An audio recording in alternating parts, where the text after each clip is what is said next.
New York के एक प्रमुख एयरपोर्ट पर एक बड़ा और चौंकाने वाला हादसा सामने आया है, जिसने विमानन सुरक्षा को लेकर अब कई गंभीर सवाल खड़े किए हैं।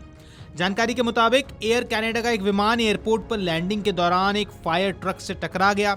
इस टक्कर में विमान का अगला हिस्सा बुरी तरह से क्षतिग्रस्त हो गया और कई लोगों के घायल होने की खबर है। हादसे के तुरंत बाद एयरपोर्ट पर अफरा तफरी मच गई और सुरक्षा कारणों से पूरे एयरपोर्ट को अस्थायी रूप से बंद कर दिया गया। घटना सोमवार देर रात की बताई जा रही है, जब एयर कनाडा का विमान सामान्य तरीके से रनवे पर उतरने की प्रक्रिया में था। शुरुआती जानकारी की माने, जैसे ही विमान रनवे पर लैंड कर रहा था, उसी समय वहां पहले से मौजूद एक फायर ट्रक से उसकी जोरदार टक्कर हो गई। ये घटना इसलिए भी असामान्य मानी जा रही है क्योंकि रनवे पर विमान की लैंडिंग के दौरान किसी ग्राउंड वाहन की मौजूदगी सख्त नियमों के तहत नियंत्रित होती है। हादसे के बाद तुरंत राहत और बचाव कार्य शुरू किया गया।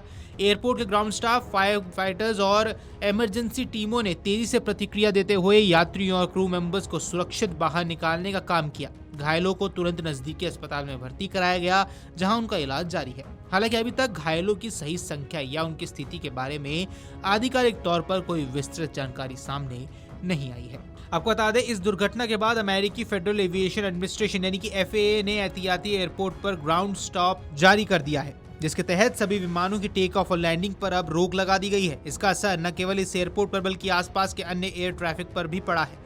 कई उड़ानों को डाइवर्ट किया गया है, जबकि कुछ को रद्द भी करना पड़ा है, जिससे यात्रियों को भारी असुविधा का सामना करना पड़ा है।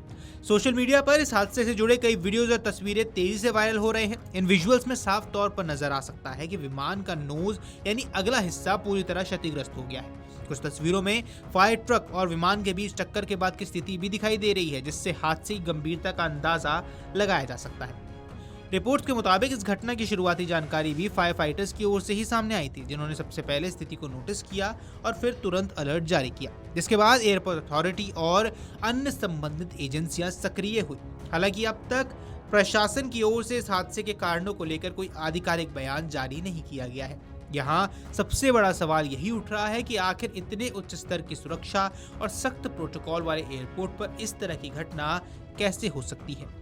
रनवे पर किसी फायर ट्रक की मौजूदगी और उसी समय विमान का लैंड करना कई स्तरों पर संभवित चूक की ओर इशारा करता है।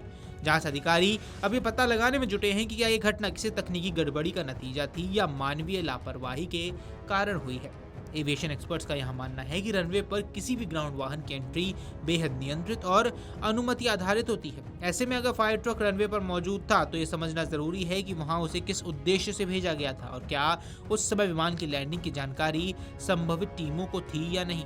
इसके अलावा एयर ट्रैफिक कंट्रोल और ग्राउंड स्टाफ के बीच समन्वय में किसी तरह की कमी भी इस हादसे की वजह हो सकती है। फिलहाल air Canada, federal aviation administration FAA और न्यूयॉर्क फायर डिपार्टमेंट ने इस घटना पर कोई आधिकारिक प्रतिक्रिया अब तक नहीं दी है। जांच पूरी होने के बाद स्पष्ट हो पाएगा कि हादसे की असली वजह क्या थी और आखिर इसमें पूरी जिम्मेदारी किसकी है। इस घटना ने एक बार फिर से ये साबित किया है कि अत्याधुनिक तकनीक और सख्त नियमों के बावजूद छोटी सी चूक भी बड़े हादसे का कारण बन सकती है। अब सबकी नजरें जांच रिपोर्ट पर टिकी है, जिससे ये साफ होगा कि आखिर इस गंभीर दुर्घटना के पीछे कौन जिम्मेदार है। Video desk Amar Ujala dot com.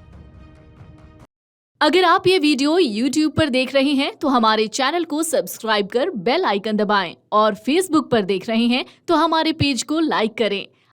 अगर आप ये वीडियो YouTube पर देख रहे हैं तो हमारे चैनल को सब्सक्राइब कर बेल आइकन दबाएं और Facebook पर देख रहे हैं तो हमारे पेज को लाइक करें।